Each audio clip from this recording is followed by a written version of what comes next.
Champion League ဝင်ရုံအားတွေရှိနေတဲ့ Premier League ပွဲစဉ်များသုံးသက်ချက်ပါအားလုံးပဲမင်္ဂလာပါဒီနေ့ညအင်္ဂါညမှာကင်သွားမယ် Premier League ပွဲစဉ်၄ပွဲရှိပါတယ်ဒီ၄ပွဲထဲမှာ၃ပွဲကတော့ Champion League ဝင်ခွင့်အတွက်အင်အားကျွန်တော်ချိန်ကြီးကောင်းနေတဲ့အသုံးသင်းပါပါတယ်အဲ့ဒါကတော့ Brentford ရဲ့ Everton ရဲ့ Liverpool ရဲ့ပါအဲ့ဒါဒီခဏထားပါသုံးသက်ချက်ကိုဆက်သွားပါမယ်ကျွန်တော်အဆောက်အဦဖြစ်တဲ့ဒီ Brentford နဲ့ဘုံမောက်ပွဲကနေစမယ်ပေါ့နော်ဘုံမောက်အနေနဲ့ဒီ၅ချက်ရှုံးပေးတယ်ကိုပေါင်းကြီး3လုံး30သားဖွင့်တယ်အဲ့ဒီထားတစ်ခုမှာဘုံမောက်အနေနဲ့ကလက်ရှိ current form ရရှုံးပွဲမရှိထားဘူးတစ်ဖက်က Brentford ကလက်ရှိနောက်ဆုံး၅ပွဲမှာ Brighton ကိုရှုံးတယ်ဒါပေမဲ့ကျန်တဲ့၃ပွဲကချိန်ကြီးကောင်းတယ်တစ်ပွဲကတော့ Arsenal ကိုတေးကြတယ်ကျန်တဲ့၃ပွဲကတော့သူအနိုင်ရတယ်နှစ်သင်းလုံးကတော့လက်ရှိချိန်မှာခြေတူအနေထားတစ်ခုဖြစ်ပြီးတော့အဆင့်ရဆိုရင် Brentford ကအထက်ကိုရောက်နေတယ် Brentford အနေနဲ့ဒီညနိုင်လိုက်တာနဲ့ Chelsea အထက်ကိုရောက်မယ် Liverpool နဲ့ကဲ့ရသွားမယ်အမှတ်က2မှတ်လောက်ပဲကွာတော့မယ်အဆင့်6နေရာကိုရောက်မဲ့အနေထားတစ်ခုမှာအဆင့်9ကနေအဆင့်7လောက်ကိုပေးတဲ့ body သေးကြေးမပေးဘူးပေါ့နော်ပြောချင်တာကဒီဘုံမောက်ကတော့ဒီ5ချက်ရှုံးလေးပပလေးဖွင့်လိုက်တယ်ဒါကတအားကြီးကိုတအားကြီးပြော့နေလို့ပြောလို့ရတယ်ဘာလို့ဆိုတော့ဘုံမောက်အိမ်မင်းကို3နှစ်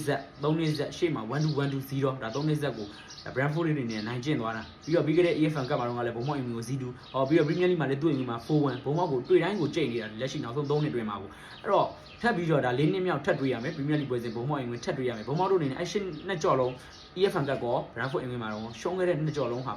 Brentford ကိုတောက်လျှောက်ဖိအားပေးနိုင်ခဲ့တယ်ဒါပေမဲ့အဆုံးသတ်မလာခဲ့လို့သူတို့ရှုံးခဲ့တယ်အဲ့တော့အဲ့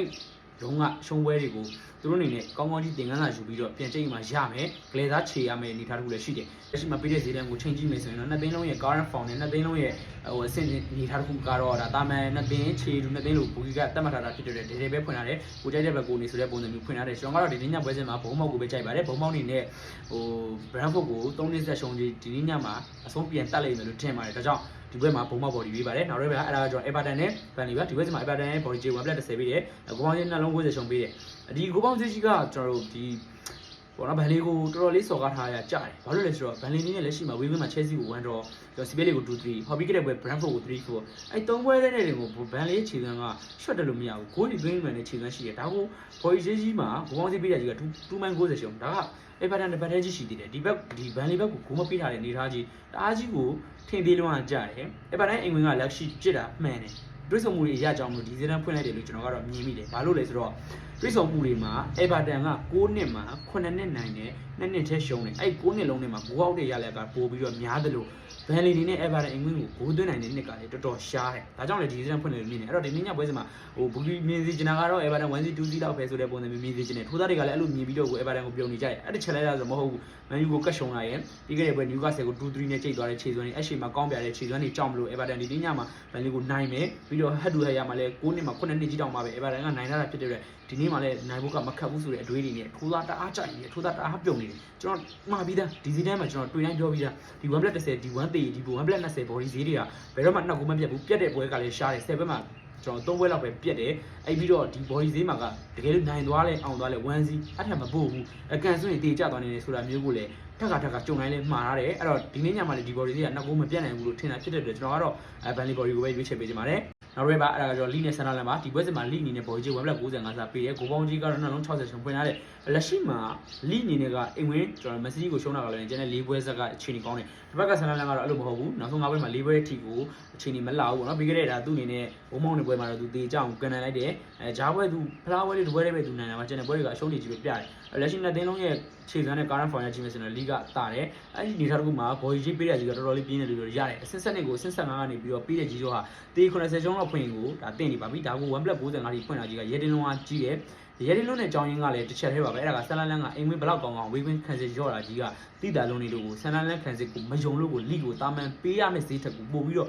ပေးထားတဲ့ဈေးလို့မြင်တယ်ကျွန်တော်ပထမတစ်ခေါက်ဆန်လာလန်နဲ့လီပထမကြော့တွေ့တော့ကဒါတေးစွန်းလေးလားဒဲလားပဲဖွင့်နေတာအဲ့ပွဲမှာ1တော့ကြခဲ့လက်ရှိဒါလီအမျိုးပြင်ရောက်တဲ့အခါမှာလီကပေးတဲ့ body ဈေးကဝေးဝင်းမှာကန်ရတဲ့ထက်ကိုပို့ပြီးတော့ကြော်နေတယ်လို့အစင်အောက်ကနေပြန်ပြီးတော့ပေးရတဲ့ဈေးတန်းကြီးကပြင်းလုံးဝကြီးနေတယ်ပြီးတော့ကျွန်တော် championship မှာတူတက်လာတော့ကပြီးခဲ့တဲ့နှစ်မှာတွေ့ဆုံခဲ့တော့ကလည်းလီကဆန်လာလန်ကိုတွေ့နေနေပြီးတော့2-1ဆိုရရလည်းမျိုးနဲ့နိုင်လာခဲ့မှုပါတယ်အရှိနှစ်မှာတော့တေးကြခဲ့ဘူးလေဘာပဲဖြစ်ဖြစ်ပါလက်ရှိမှာ current form ရောက်ခြေစွမ်းပိုင်းရောက်ဘာညာရကြည့်မယ်ဆိုရင်အိမ်ဝင်းလီကိုပဲရွေးရပါလိမ့်မယ်ဆန်လာလန်ဘလောက်ကောင်းတယ်ဆိုတာသူ့အိမ်ဝင်းမှာဝေးခွင့်မှာတော့သူတအားခံစစ်ပေါက်ပါတယ်ဒါကြောင့်ဒီနေ့ညမှာထပ်ပြီးရှုံးလေးအောင်မယ်လို့ပဲထင်ပါတယ်လီဘော်ဒီကိုရေးချယ်ပေးချင်ပါတယ်နောက်ဆုံးပဲပါအဲ့ဒါကကျွန်တော်ဘူးနဲ့လီဗာပူးပါဒီပွဲစဉ်မှာကျွန်တော်လီဗာပူးအနေနဲ့1-25ရှုံးပေးတယ်ပေါ့နော်1-20ရှုံးဖြစ်သွားပါပြီ1-20ရှုံးပေးတယ်ကိုပေါင်းကြီး3လုံး5ချက်စာဖွင့်ထားတယ်လက်ရှိမှာလီဗာပူးအနေနဲ့ဝေးဝင်းကနေပြီးတော့ရလက်ပိုင်းခြေစွမ်းကိုကြည့်မယ်ဆိုရင်နော်တင်ကိုဇီးပန် ဆန်နလန်ကိုစီဗန်ဒါပဲသူအဝေးဝင်းမှာ2 goal ကျော်တယ်2 goal သွင်းတဲ့ပွဲမရှိသေးဘူးအင်္ဂလန်မှာတော့သူ goal သွင်းတော်တော်ကောင်းတယ်ဝက်ဟမ်ကို 5-1 ဝက်ဟမ်ကို 5-2 Brighton ကို 3-0 တော်တော်လေးအဆင်ပြေတဲ့ခြေစွမ်းမျိုးတွေ့ရတယ်ပေါ့နော်ဒါပေမဲ့အဝေးဝင်းမှာတော့သူ့အနေနဲ့ goal ပြတ်ဖို့တော်တော်ခက်ကန်နေရတာတွေ့ရတယ်နောက်တစ်ချက်ကကျွန်တော်ဟူကဖြစ်မြင်းထဲမှာပါတယ်လီဗာပူးနဲ့တွေ့တိုင်းတအားကိုလောက်တယ်တအားကိုကန်ရခန့်အောင်ကန်နိုင်တယ်ဟူကဖြစ်မြင်းသေးနဲ့မှာပါတယ်လီဗာပူးနဲ့တွေ့တိုင်းလီဗာပူးကိုကောင်းကောင်းကြီးဒုက္ခပေးနိုင်တဲ့ခြေစွမ်းရှိတယ်ကျွန်တော်ပြီးခဲ့တဲ့နှစ်ဒီမှာတော့မှလည်းဒါလီဗာပူးအနေနဲ့ဂိုးပြတ်ဖို့တော်တော်ခက်ကန်ရတယ်မှာပါတယ်လို့သူ့အိမ်မွေးကနေတော့မှ2-1နေပဲနိုင်တာအကြီးလေးကြာသေးတယ်ဘောနိုင်ပဲလောက်လိုက်ရတယ်ပေါ့နော်အဲ့လောက်ထိကိုဟူကအတင်းကြီးတွေနဲ့တွေ့ရင်ဟိုဘယ်လိုပြောမလဲဖြတ်မြင်းအင်းဆိုတဲ့အတိုင်းပဲလုံးဝခက်ခဲတဲ့အတင်းတစ်သိန်းဖြစ်တယ်သူတခြားတင်းတွေနဲ့တွေ့တဲ့အခါမှာကျွန်တော်တို့ဘိုးတွေလူလုံးရင်လုံတယ်သူ့အိမ်ဝင်းမှာအတင်းကြီးတွေနဲ့တွေ့ရင်ဝေးဝင်းတွေမှာတင်းကြီးတွေနဲ့တွေ့ပြီဆိုရင်သူကလုံးဝကိုဘလူးစီတရေစီဟာလုံးဝကျွတ်ထားနေတဲ့ခြေစွမ်းတွေမမြင်ဘူးတဲ့ခံစစ်တွေတအားလုံးတယ်ပြီးတော့ကျွန်တော်ဒီအဲ့လိုပြောရဆိုလို့ဒါပြီးခဲ့တဲ့နေ့ဒီမှာကူညာတို့ဘာလို့ပါလို့ဒါကတ်နိုင်တာဘာညာမပြောနဲ့เนาะရှေ့ကုန်သွားကြည့်အတိတ်ဘလောက်ထိလန့်ကြည့်လက်ရှိနောက်ဆုံး10နှစ်ဆက်ထိသွားကြည့်အောင်မလားလီဗာပူးအနေနဲ့ဟူကိုနိုင်ခဲ့တဲ့နေ့တွေတော့ဂိုးပြတ်တဲ့နေ့ကတော်တော်ရှားတယ်ကျွန်တော်လွန်ဆုံးကတ်နိုင်တာမျိုးတွေဒါမှမဟုတ်တင်ကျသွားတာမျိုးရှုံးတာတော့မရှုံးဘူးရှုံးတဲ့နေ့ကလည်းကျွန်တော်တစ်နှစ်လားပဲရှိတယ်ဟို2023တော့ထားလိုက်တော့ဟိုပြောချင်တာကနိုင်တော့နိုင်တယ်ဂိုးပြတ်မနိုင်ဘူးအဲ့တော့လက်ရှိဝယ်မိုင်းနဲ့10ရှုံးမှာထိုးသားတွေမဆောင်လို့ထင်လား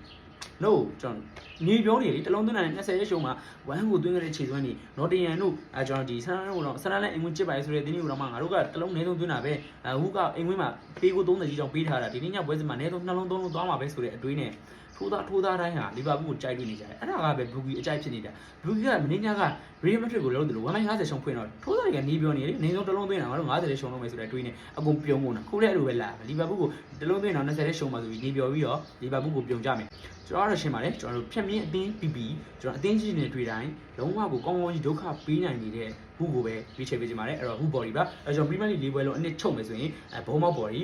ဘန်လီ body လီ body ဟူ body ပါအကြိုက်ဒီမှာလိုက်ပြီးတော့ကစားစစ်ချင်ပါတယ်ကျွန်တော်ညနေခင်း6 နာရီမှမောင်းတဲ့3တွေထွက်ပါမယ်အဲ့တော့အားလုံးပဲစင်ပြကြပါစေလို့ကျွန်တော်စတောင်းပေးခဲ့ပါတယ်